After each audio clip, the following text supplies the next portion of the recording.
Saudações a todos. Vamos buscar no livro Nas Fronteiras da Loucura, do Manuel Filomeno de Miranda, psicografado por Divaldo Franco. Logo no início, ele faz uma análise das obsessões baseada ali nos ensinamentos de Kardec, né?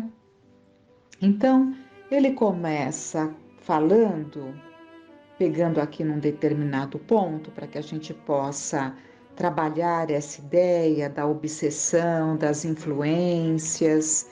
Ele cita aqui a recepção da ideia perturbadora. Então, ele coloca como um primeiro momento num processo obsessivo, para que ele se dê, que nós sabemos que as obsessões se caracterizam pela insistência de certos pensamentos contínuos, né, que nos desgastam, insistentes.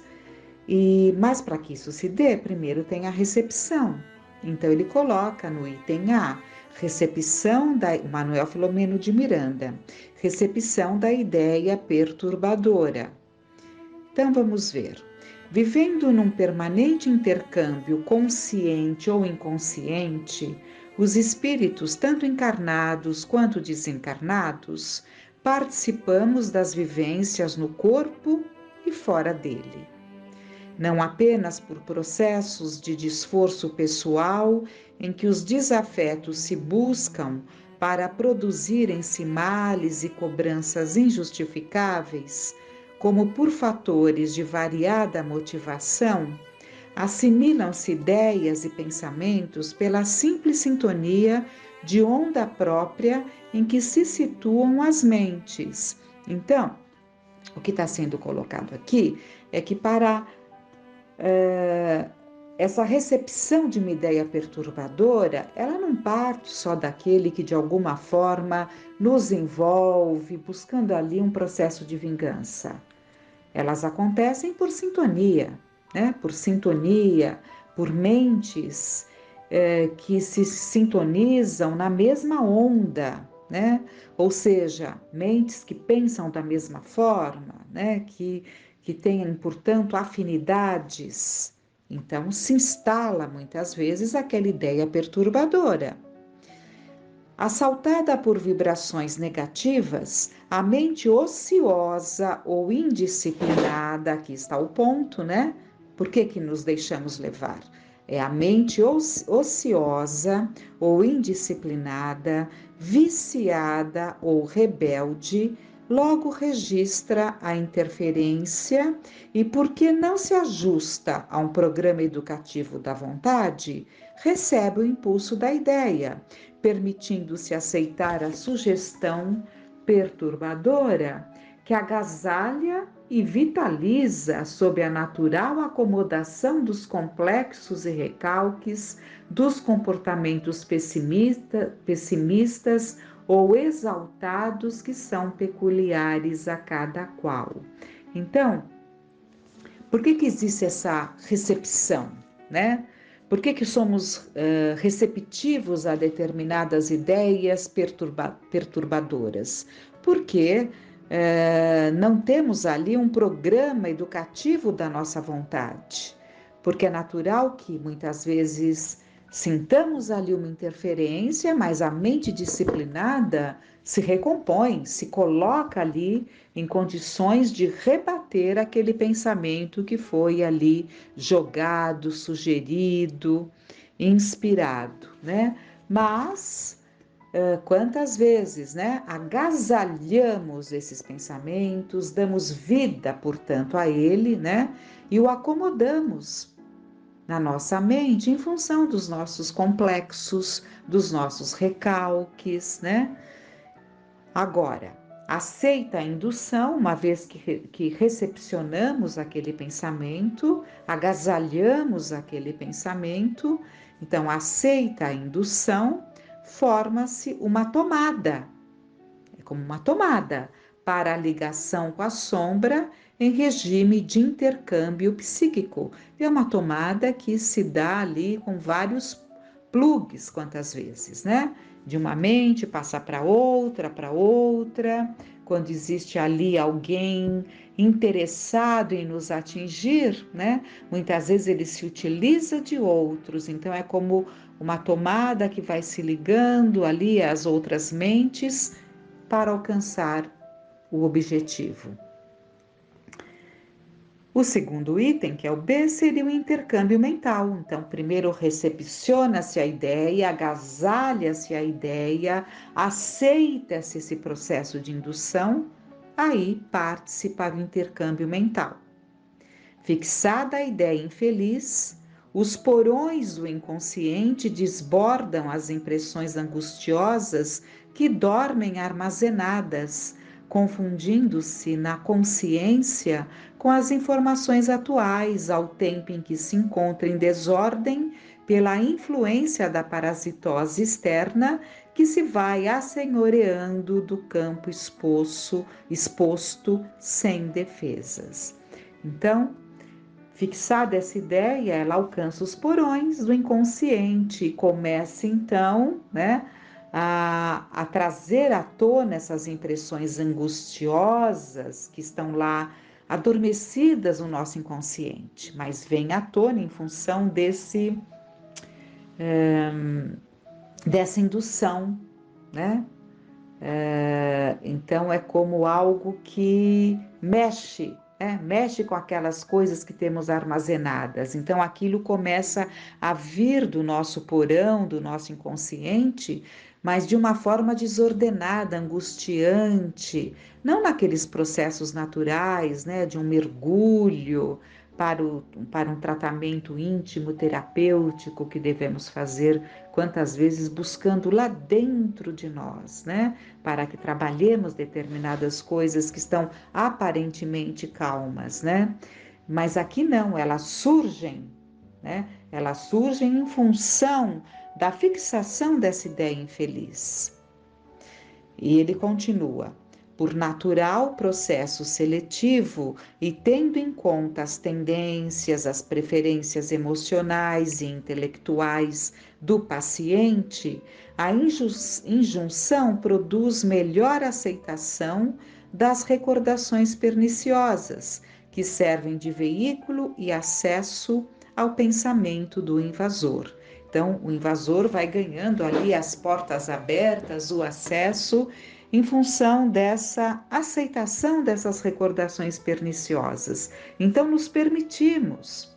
É quando vamos lá mexer naquele baú, trazendo mágoas que estavam ali mais adormecidas, trazendo vontades, tendências que estávamos ali trabalhando, lutando, estavam acalmadas, né? Então, mexe-se em todo esse processo. A polivalência mental, em casos dessa natureza, tende ao monoideísmo, que produz os quadros da fascinação torturante e, por fim, da subjugação de difícil reversibilidade. Então, o que foi colocado aqui? Toda essa situação mental, né, tende à ideia fixa, monodeísmo, né? É uma ideia fixa. Então, fixa-se numa determinada ideia, né? Levando para uma fascinação torturante. Quantas pessoas se desequilibram abraçando ideias fixas, né? Que as fascina, né? De tão por encontrarem, são ideias que encontram naquele que alimenta a sua adesão, né? Então, quantos não passam a ter um comportamento alucinado, um comportamento alienado, sem se dar conta, abraçam ideias esdrúxulas e têm aquilo como verdades absolutas, reais, e passam a ter esse comportamento fixo nesse ponto, né? Desestruturando-se totalmente, mas sem que perceba. Por isso, chama-se de fascinação, porque a vítima, nesse caso, não percebe, né? Ela realmente abraça aquilo de uma forma total, entregue, crendo-se em total lucidez, em total razão naquilo que ela coloca como verdade. E parte-se depois, né, para a subjugação, que é quando já não se tem mais condição de lutar contra aquele quadro. A obsessão simples é parasitose comum em quase todas as criaturas, em se considerando o natural intercurso psíquico vigente em todas as partes do universo, tendo-se em vista a infinita variedade das posições vibratórias em que se demoram os homens. Estes sofrem quanto influem em tais faixas, sintonizando por processo normal com os outros comensais aí situados. Se são portadores de aspirações nobilitantes, onde se fixem, aurem maior impulso para o crescimento. Permanecendo na construção do bem, dificilmente assimilam as induções perversas ou criminosas procedentes dos estagiários das regiões inferiores. Não fica, no entanto, indenes à agressão temporária ou permanente de que se liberam em face dos objetivos morais que perseguem, graças aos quais vibram em mais elevada escala psíquica. Aqui está colocando que muitos portadores de aspirações nobilitantes também podem acabar se deixando levar por essas influências, mas como possuem ideais nobilitantes, possuem ideais nobres, desenvolveram uma força de vontade mais efetiva, então eles podem até sofrer essas injunções, mas eles conseguem se reequilibrar, né? E não permitirem que a situação tome conta, né? Pensando aqui nesse avanço de uma obsessão para um processo de subjugação, nós podemos nos lembrar ali no livro dos Médiuns, em que Allan Kardec relata o caso de um homem que, como coloca Kardec, sabíamos que não era louco nem alienado, né? Mas ele sofria muito, porque em plena praça pública ele se ajoelhava diante de uma mulher desconhecida e lhe fazia ali um pedido de casamento, algo nesse sentido, de joelhos, né? E ele lutava tanto para não fazer isso, mas ele sentia uma pressão tão grande ali atrás do seu joelho, né, na sua perna ali, que ele se via, ele caía de joelhos e não se controlava e agia daquela forma. E ele muito sofria com isso porque ele tinha plena consciência do que ele estava fazendo, mas ele não conseguia se controlar, né? Se Kardec o cita no livro dos Médiuns, é porque ele foi, e Kardec afirma que o conhecia, né? E sabia que não era loucura, é porque com certeza ele fez parte ali daqueles que procuravam a Kardec buscando ajuda, né? Então, vamos continuar aqui.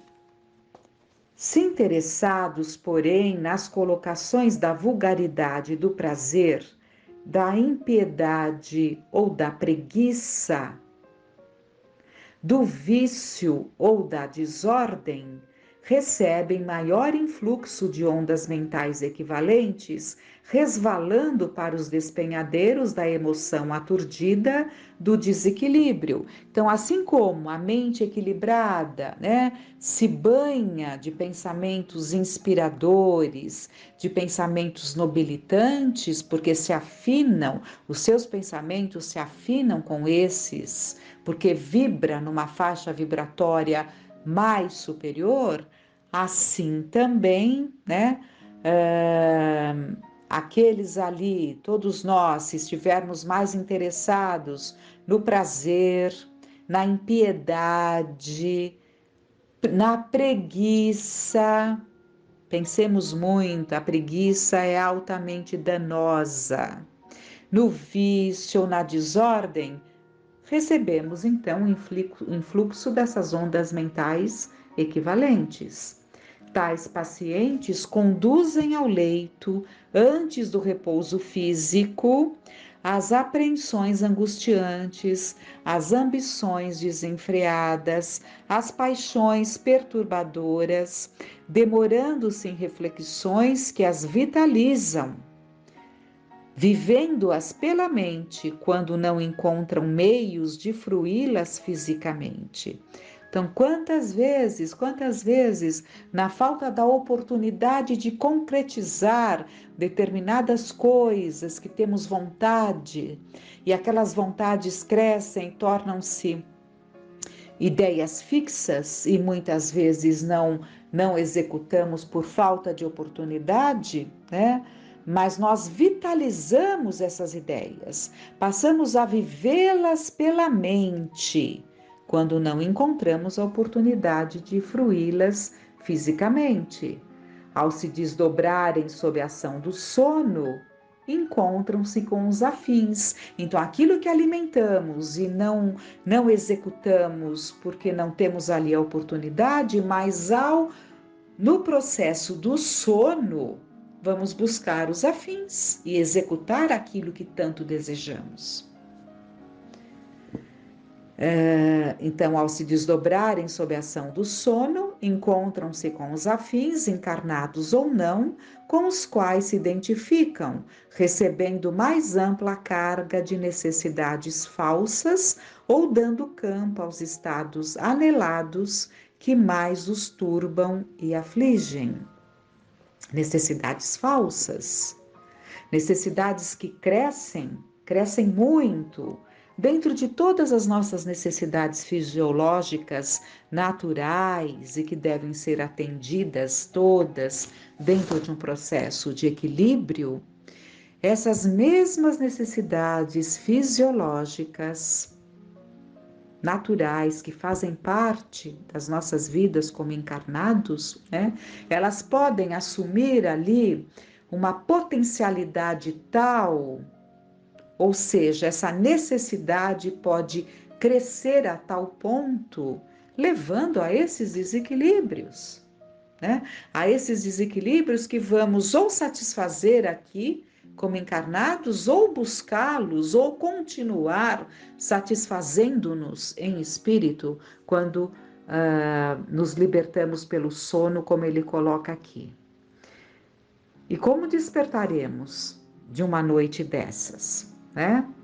Nessa posição, a ideia obsidente fixada e a viciação estabelecida dá-se um intercâmbio mental.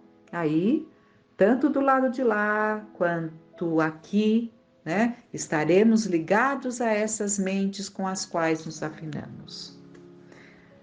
Já não se trata do pensamento que busca acolhida, senão da atividade que tenta intercâmbio, mantendo o diálogo, discutindo, analisando as questões em pauta, sempre de natureza prejudicial, e que a uma pessoa sadia causaria repulsa instintiva, mas que o paciente gosta de cultivar, do que decorre a predominância do parasita espiritual que mais se acerca psiquicamente da casa mental e da vontade do seu consorte. Então, aquilo que causaria repulsa a uma mente equilibrada, na mente que agasalha e que vitaliza essas vontades, vai encontrar ali o seu consorte, né? Porque existe esse intercâmbio psíquico da casa mental, né? E da vontade daquele que não está jogando um pensamento para conquistar um espaço. Já existe um intercâmbio mental, ou seja, já existe uma busca dos dois lados, né? E se buscam e se comprazem. Então, fiquemos atentos a isso. Aqui alguns dos pontos, né, analisados dentro da obsessão, em que Manuel Filomeno de Miranda se apoia ali nos ensinamentos de Kardec, em que ele traz a obsessão, né? A obsessão simples, a fascinação e a subjugação. Então, é dentro desses apontamentos de Kardec que ele nos traz esses pontos que acabamos de ver, né? Então, o que fica para nós é o cuidado com os nossos pensamentos, cuidar da nossa casa mental. E para eliminar o lixo mental, nós temos que nos habituar a nos alimentarmos de coisas boas. Esse é o ponto. Aquele que se alimenta de coisas boas, naturalmente ele terá repulsa por certos pensamentos e certas vontades já nem o alcançam, porque ele já corta na sua formação, na sua raiz. Mas para isso exige esforço, né? Controle, boa vontade, mas tudo está na nossa vontade. Então, que nos firmemos nesses propósitos, não é? E estejamos muito atentos por onde andam os nossos pensamentos. Que fiquemos em paz.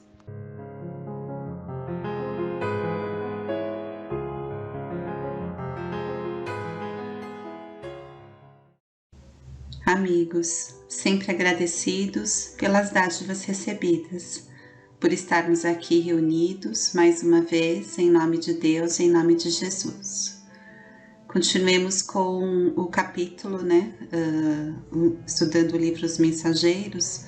Nós vimos o capítulo anterior, o trabalho ativo, onde ele se refere aos amigos encarnados, que não levam a sério as responsabilidades que lhes dizem respeito fora dos recintos da prática espiritista e que porventura são cultores da leviandade, da indiferença, do erro deliberado e incessante, da teimosia, da inobservância interna dos conselhos de perfeição cedidos a outrem, que poderão encontrar momentos fugazes de serviço espiritual. Boa concentração exige vida reta. A atitude íntima de relaxamento ante as lições evangélicas recebidas não pode conferir ao crente ou ao cooperador a concentração de forças espirituais no serviço de elevação, tão só porque eles se entreguem apenas por alguns minutos na semana a pensamentos compulsórios de amor cristão. Além disso, não será caridade o ato de dar aos que não querem receber.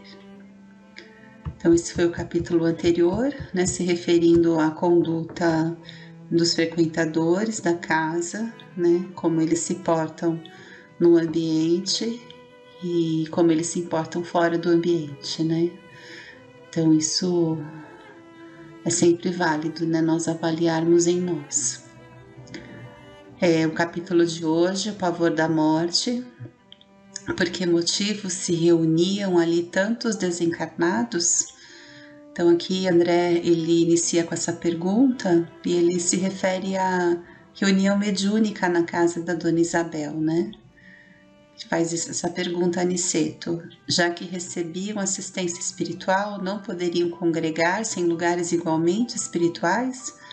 A dúvida de André é assim: por que os desencarnados, recebendo o auxílio da própria espiritualidade, precisam frequentar esses ambientes dos encarnados, E Aniceto esclarece: a maioria dos desencarnados recebe esclarecimentos justos, sim, na esfera de ação, deles.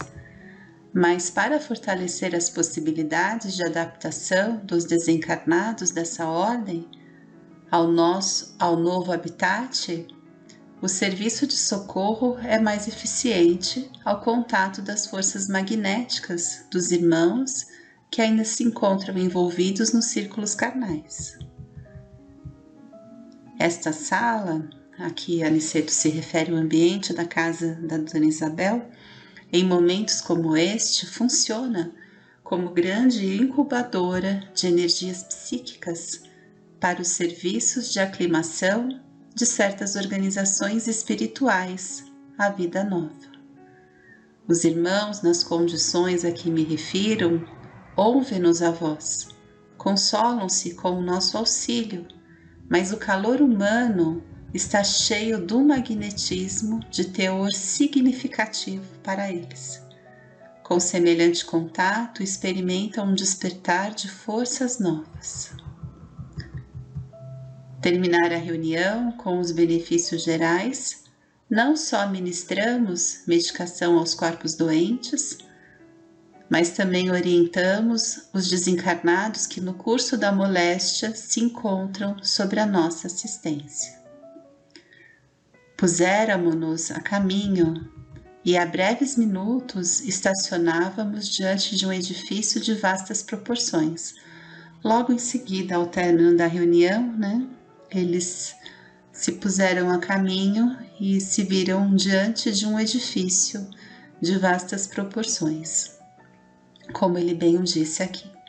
Então o colega conduziu-nos ao interior de espaçoso necrotério, onde defrontamos o cadáver de uma jovem, tendo ao seu lado uma entidade masculina em atitude de zelo. Então aqui é o cadáver da jovem, a jovem, o espírito, e ao seu lado uma entidade masculina em atitude de zelo. Então, terminou o processo de desligamento dos laços fisiológicos, aqui a jovem, mas ela continua ligada, dominada, na verdade, por um terrível pavor. Aquele é o noivo que a espera há muito. A jovem, todavia, cerrava os olhos, demonstrando não querer vê-lo. Aniceto pareceu compreender e fez leve sinal ao rapaz. É preciso atendê-la de outro modo. Vejo que ela mostra-se amedrontada por falta de preparo espiritual.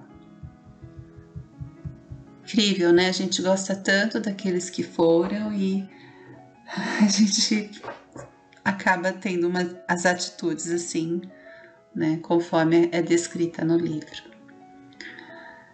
Então, vamos, Cremilda, ao novo tratamento.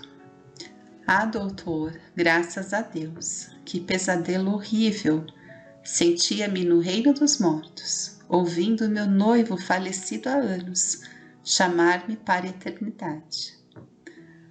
Então aqui Aniceto ele se coloca, não há morte, minha filha, creia na vida eterna, profunda e vitoriosa.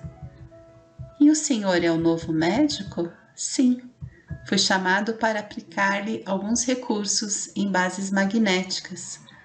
Torna-se indispensável que durma e descanse. É verdade, estou muito cansada, necessitando de repouso. O instrutor recomendou prestássemos auxílio em atitude íntima de oração e, depois de conservar-se em silêncio por instantes, ministrou-lhe o passe reconfortador. A jovem dormiu quase imediatamente. Aniceto, afastando-a dos despojos, com zelo amoroso de um pai e chamando o noivo reconhecido, entregou-a carinhosamente. O rapaz agradeceu com lágrimas de júbilo e retirou-se de semblante iluminado. Pela bondade natural do coração e pelo espontâneo cultivo à virtude, Cremilda não precisará de provas purgatoriais. É de lamentar não tivesse preparado na educação religiosa dos pensamentos. Em breve, ter-se-á adaptado à vida nova. Os bons não encontram obstáculos insuperáveis. Como vem, a ideia da morte não serve para aliviar, curar ou edificar verdadeiramente. É necessário difundir a ideia da vida vitoriosa. Aliás, o Evangelho já nos ensina há muitos séculos que Deus não é Deus dos mortos, e sim o Pai das criaturas que vivem para sempre. Então aqui termina um capítulo bem interessante, né? Porque ele tem dois aspectos aqui, né? A assistência amorosa que os desencarnados recebem numa sessão mediúnica, né, que ocorre no plano físico, esse magnetismo, né, dos encarnados que favorecem os desencarnados por conta da ambientação ainda, que eles se veem ligados, que eles se encontram, ajudando-os a se adaptar à nova vida, né?